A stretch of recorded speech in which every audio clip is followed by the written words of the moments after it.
सतनाम सतसाहिब गुरुजी। सतनाम सतसाहिब जी।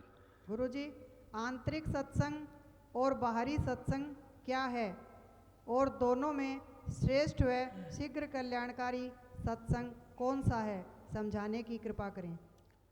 आंतरिक सत्संग और बाहरी सत्संग क्या हैं और दोनों में शीघ्र कल्याणकारी कौन सा है, समझाने की कृपा करें, ये प्रश्न इन्होंने पूछा। आंतरिक सत्संग है जब हम अंतर्मुखी होकर के और अंतर के अंदर दिव्य धुनों को सुनते हैं, शब्द की धुन को सुनते हैं, अनहद नाद को सुनते हैं, ऊपर चढ़ाई करते हैं जहाँ सत्संग हो रहा है।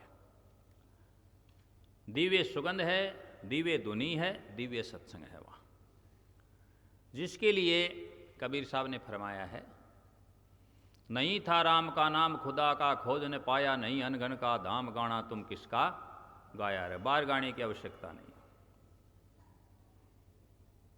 किसका गाया रे भाई, बेनामी वो देश है, या बार वाला नाम खत्म, संतो करो विचार। समझ गई? वो आंतरिक सत्संग है, मतलब हम बहिर्मुखी हैं और इस बहिर्मुखी से हम क्या हो जाएं, अंतर्मुखी, अंतर की ओर ध्यान करें, अंतर की दिव्य धुन को सुने। अनहद नाद भी जिसको कहते हैं, अनाहत भी कहते हैं, ठीक है ना, और डिवाइन साउंड भी कहते हैं। उस आंतरिक ध्वनि को हम सुने, उस सत्संग को सुने जो शब्द आ रहा है, उसके साथ साथ चढ़ाई करें, वो आंतरिक सत्संग है।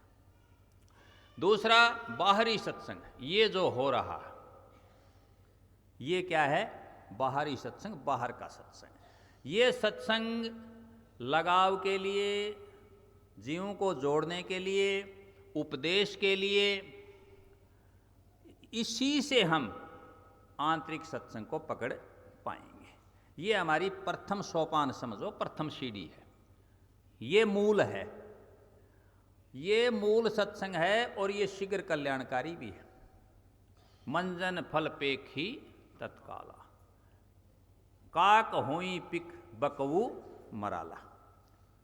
देखो मंजन फल, मानस का उदाहरण दिया है मैंने यहां, रामायण का। मंजन फल पेखी तत्काला, तत्काल हम किसी चीज को मंजन करते हैं, दांतों का मंजन आता है, और हम झाड़ू निकालते हैं उसको मंजन कहते हैं, तुरंत सफाई होती कि नहीं होती है, होती है ना। इसी प्रकार सत्संग में तुरंत विकारों की क्या होती है, सफाई, बैठ जाते हैं, सत्संग में ध्यान रहता, अन्यत्र ध्यान नहीं जाता, कोई नशा नहीं करता, कोई और कुछ नहीं कर रहा, जो चाय पीने वाले हैं वो भी चाय को भूले बैठे हैं, तो ये बाहरी सत्संग। बाहरी सत्संग आंतरिक सत्संग से जुड़ने का मूल मुख्य एक साधन है। इसलिए तुरंत कल्याण, तुरंत फायदा पहुंचाने वाला बाहरी सत्संग है, ये मुख्य है। इसीलिए बार बार कहा जाता है कि इस सत्संग का आनंद लाभ उठाओ। आंतरिक सत्संग व्यक्ति अकेला कर सकता है, कहीं भी बैठ जाए, ध्यान में बैठ जाए, वर्तियों को शांत कर ले, दिव्य धुन को सुने, वो आंतरिक सत्संग है। लेकिन बाहरी सत्संग के लिए व्यक्ति को जहाँ सत्संग हो रहा वहाँ पहुँचना भी पड़ेगा, उस व्यवस्था के अनुसार वहाँ बैठना भी पड़ेगा, उनके नियमों का पालन भी करना पड़ेगा, और वहाँ प्रबंध भी लोगों को करना पड़ता है। और कोई संत महात्मा भी होता है, कोई शिक्षक भी, गुरु भी होता है, जो बताता है, समझाता है, रास्ता बताता है, उपाय बताता है, कोई प्रकार की समस्या हो तो उसका समाधान भी करता है। इसलिए मुख्य ये है, और ये शीघ्र कल्याण करने वाला है। ये सत्संग में पहुंचते ये समझो कि बाहर की जो नशे हैं, विषय हैं, और प्रकार की जो भी विकार हैं, उनसे तुरंत छुट्टी हो जाती है, जो सत्संग में लग जाता है, ध्यान लगा लेता है।